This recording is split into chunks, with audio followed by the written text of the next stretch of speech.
you talk about having sex all the time, but the only thing you're fucking is stupid. Welcome to Snatch, Gay Times' original series, where we will be chatting with, this is the final one. We're chatting with the winner, the champion of Canada's Drag Race, Canada versus World Season 2. I'm here with Lemon. First of all, in the words of Miss Fierce Delicious, congrats, Lemon. Well, thank you so much. One thing about me is congrats. How does it feel to be the queen of the tongue twister, mother pucking world? Honestly, it really is like a true dream come true moment. This is like, before I had ever even thought of doing drag myself, I was a fan of RuPaul's Drag Race and I loved the show, watched the show. I feel like nowadays, like you can't go into a gay bar and drag race isn't a topic of conversation. So it's a huge honor. And I feel, I just feel, yeah, I feel honored and I'm really thankful for the opportunity. And I feel like I'm gonna be able to reach new heights now because there's some people in the world who, treat the girls differently based on their track records, which is crazy boots. But now you can clock the T, bitch, clock the track record, clock the win, clock the tiara, and you could never. Well, I mean, you're the first ever queen, right, to be the pork chop and then the champion. So history has been made there. What do you think what kind of message do you think that sends to not only fans who, like you said, base queens' worth on track record, but also to the queens who have been eliminated early and they do think that's kind of the end of their drag race journey? I think it's easy to like take a setback as like the end all be all and to realize, that it's not the end of my journey. It wasn't the end of my journey, and it might not be the end of, her journey or their journey. I feel like it's just an exciting concept to be reminded that it's like it's not over yet.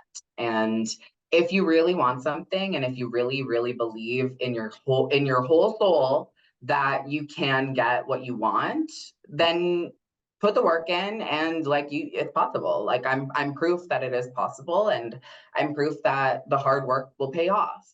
Yeah. So I think that's the real message is like, don't give up. If it's something you want, get it.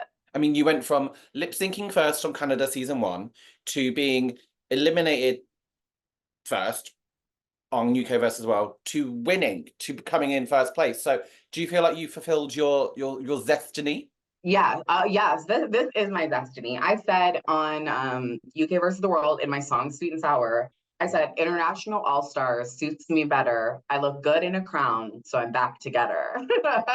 And guess what? I was right. I might have been wrong season, but I was right in the grand scheme of the universe. I just, sometimes we don't know the timing. You being eliminated first will always get me up in arms. It was crazy. It was crazy. You said on this season, there's been a few times where you said, oh yeah, UK versus World wasn't my best.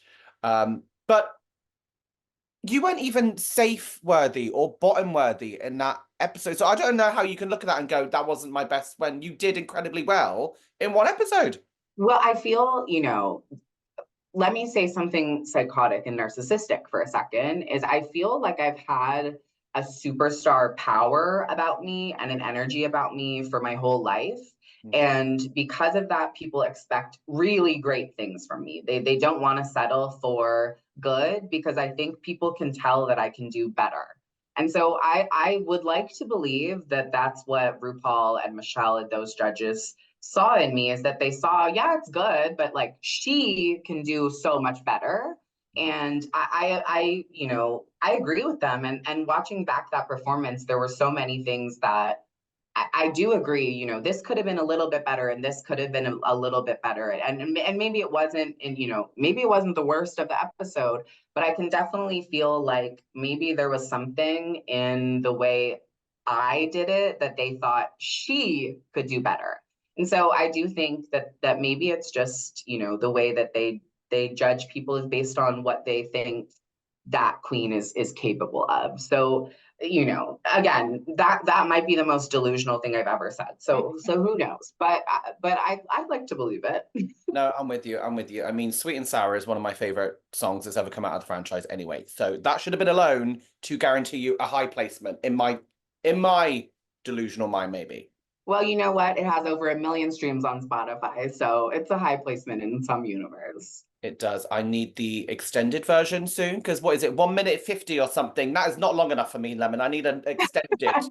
Well, no tea, but that's actually, it's funny because of all the songs I've released, I think that's my least favorite of my own songs. And I only say that because it was made for the challenge. You know what I mean? It's not quite the rest of the music I try to make is not made for performing drag. I make music that's just for, you know, vibing, hanging out with your friends, or, you know, I have a song coming out that's that the vision is when you're at a pool party and everyone's in their skimpy little bathing suits, this is the song that you are going to want to listen to. I mean, it's called Pool Party and it features Marina Summers. So get ready for it. I know that it's the fall, but you know, isn't it always summer?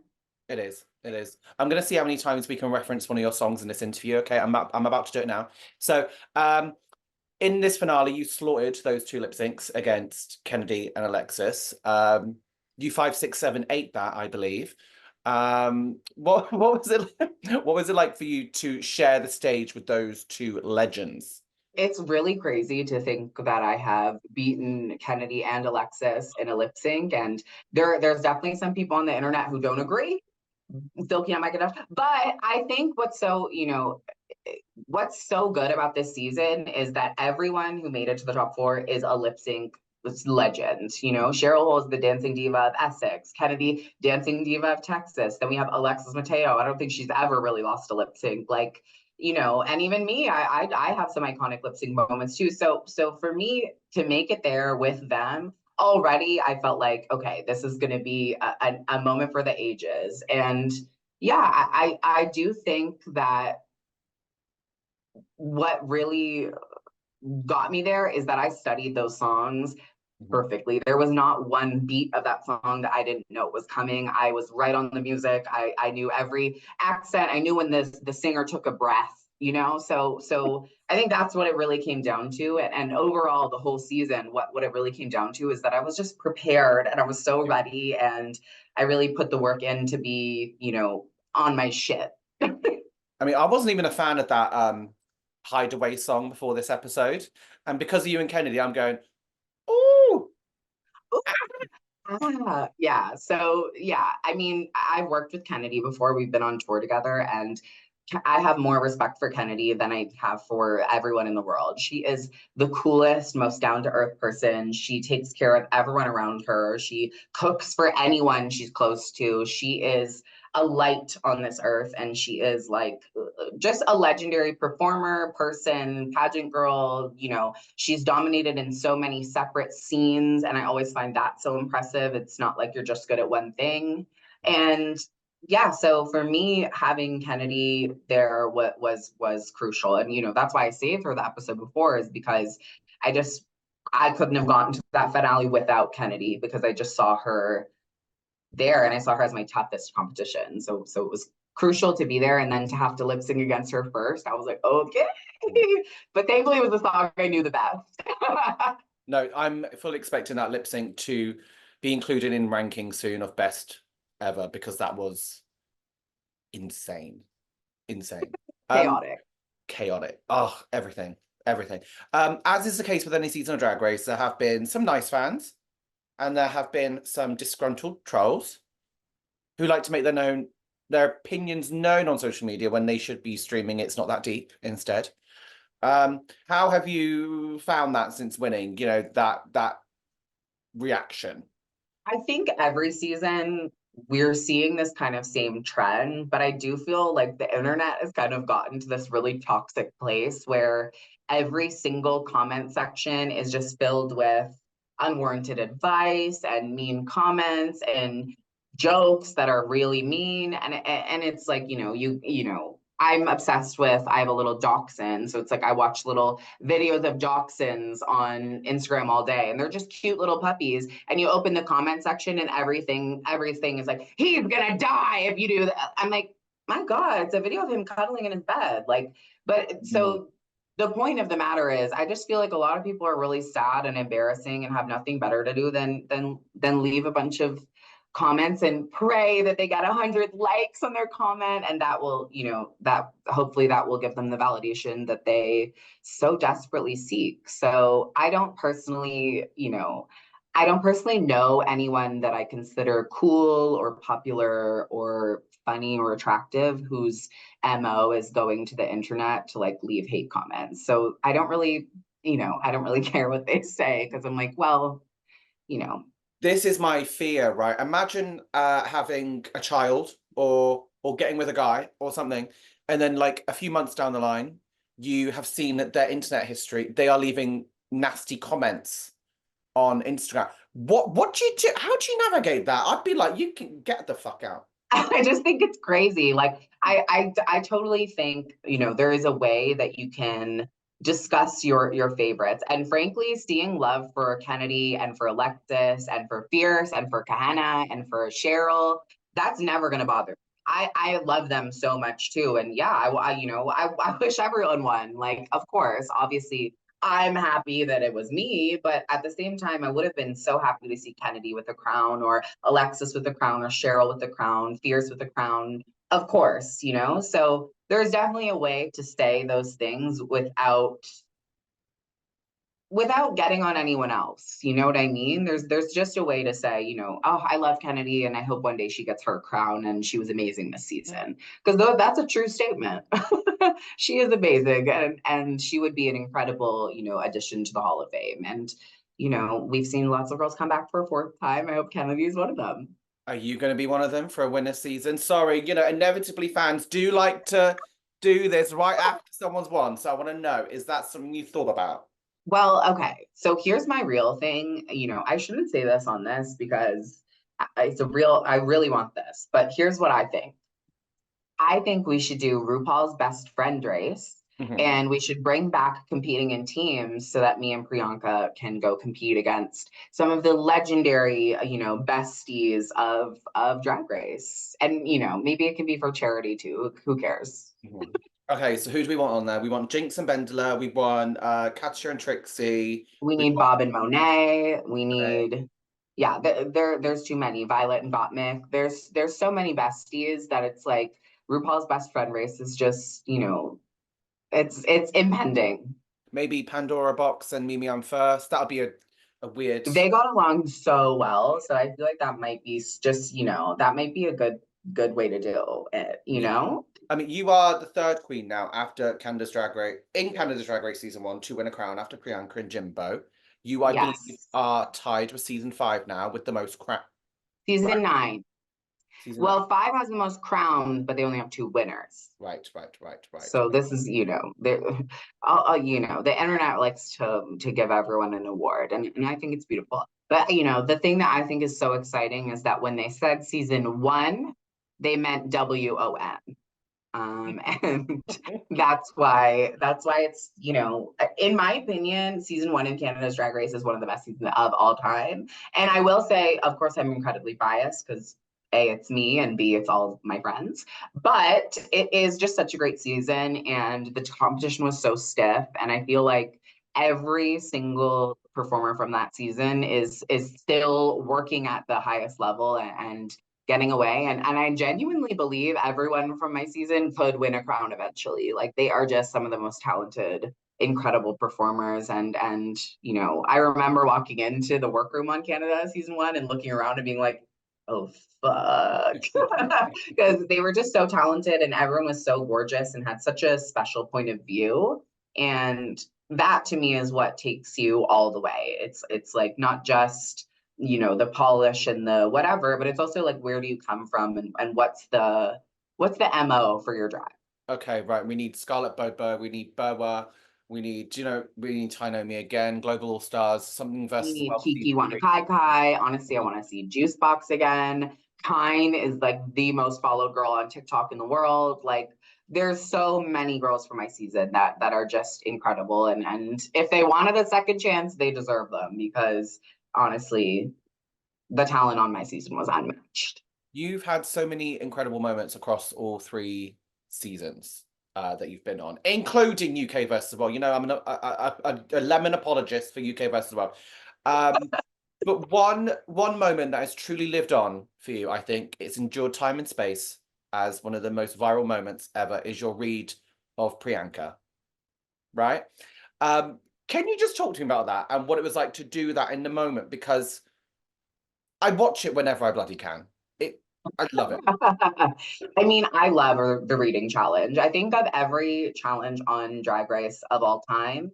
The reading challenge is the one thing that I'm like, that's made for me. I love the reading challenge. So I was prepared when I got there with these, random ideas of like how I would set up a joke or jokes that, could work. But like meeting Priyanka, especially at that time, she was so chaotic and she was so boy obsessed and she was so boy crazy. And every day on set, she would talk about how badly she, I can't get into it because there might be children watching. But she would say a very vulgar, naughty little things that I hope, I hope my grandmother never hears. And so it was like as soon as she started talking about that, I just already thought like how funny would that setup be? If I just said, oh my God, you talk about having sex all the time, but the only thing you're fucking is stupid.